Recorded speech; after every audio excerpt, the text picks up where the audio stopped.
Yeah, and I think they must feel like they get individual coaching, but they're seeing you do the videos and things like that. So I really like that. And maybe as we shift gears, I can hear how the passion has come through in this business. But let's not gloss over you've clearly shown credibility because you've got some really up and coming superstars on your roster now. Adam Brayton being one of the first to prove your concept and share your value system. So maybe as we shift gears, like speak to me about your view on strength and conditioning in mountain biking. You've become known and you've niched into mountain biking and hard enduro moto, which have quite a lot of similarities. So yeah, maybe as we shift gears, like let's start digging into some of those notes we shared on. You listened to a podcast with Jamie Reed, and I think later we definitely must discuss what you agree and disagree, because I think that conversation gets everyone thinking, and he loves that as well, right? Because he's Mm. pursuing studies in trying to get the data, which I think we all agree isn't actually out there. A lot of Yeah, it's yeah. theory. We have some data, and you also are big on saying, I'm not even all for testing all the time, which is data collection, but you're like, there's so many more nuances. So enough from me. Like, if you want to just chat to your views on strength conditioning, mountain bike specific stuff, and then we go down that rabbit hole. Yeah. That's ideal. You've phrased that really well because Jamie and I are friends.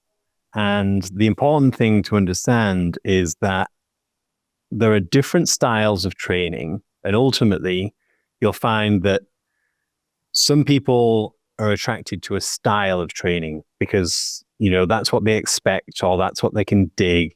So whether it's testing on a road bike setup for VO2 max and then be doing intervals on that to increase their fitness with some supplemental strength and conditioning, or whether it's strength and conditioning heavy and they just ride the bike, you know, both work. But I guess what I really wanted to put across in this podcast is the data currently isn't there to suggest that there's the best way to do anything in ultimately a skills-based sport, which is mountain biking. From the very start, my stance on that was that my job is to eliminate the element of fitness. So that isn't a defining factor in you expressing your skill on the track. Whether you're a new mountain biker or a World Cup winner, you shouldn't feel like you get to the bottom and you were too gassed, you were too weak, you wouldn't move well enough at the end, or your mind wasn't focused because you were fatigued. So we eliminate that so you can perform. And there's a lot of desire now to look at testing to maximize performance, but ultimately that takes a lot of time, a lot of effort, and it's very complicated in an area that we don't actually know is that efficient or effective. Mm. So when we're looking at increasing VO2 max, that's one metric. And I know Jamie is quite hard on the fact that VO2 max is the gold standard of fitness and that how that can basically increasing that will increase your performance. But I have that data too. It's not that I don't test VO2 max. I do with some people that desire it as a tool to be able to look at that and have more buy-in.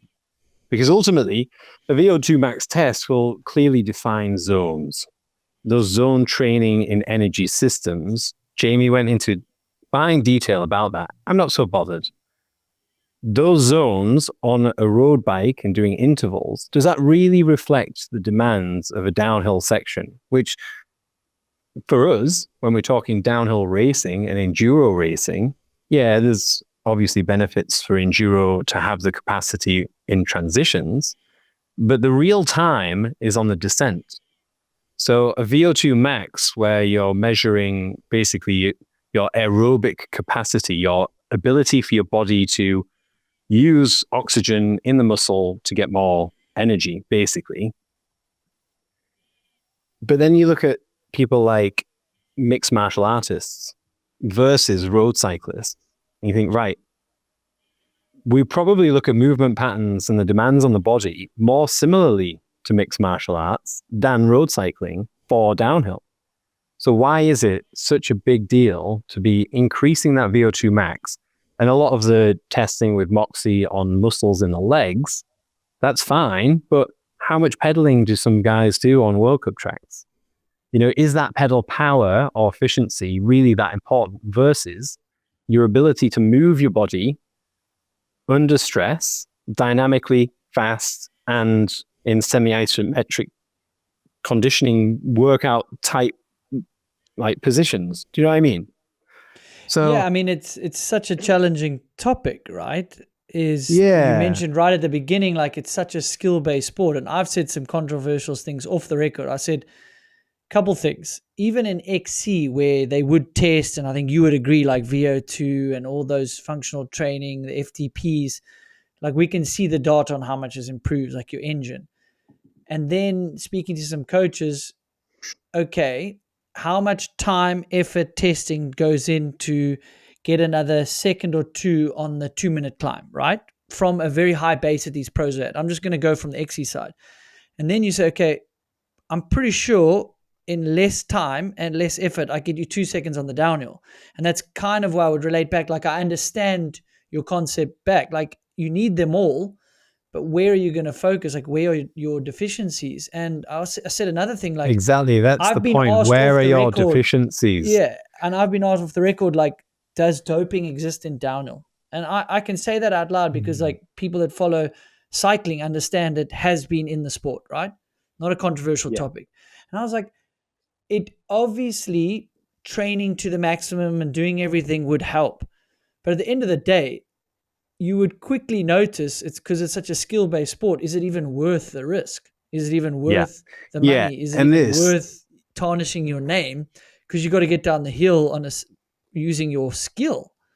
yeah. You could Yeah, obviously be exactly. less gassed at the end or do a better last split, which certainly will help your results. But I don't know if you can go from like being 20th to first of just training or, lack of a better word, illegally doing it. So that's my little riff on, like, I understand where you're coming from and I understand where Jamie's coming from as well. Like, Greg Minnaar has proved Jamie's theory quite strongly. And then also Greg Minnaar started adding more strength and conditioning as the scene started changing with your Aaron Gwynns and your Amri Perrons and your Loic Yeah. Boonies. These are strong guys, really strong guys, Yeah.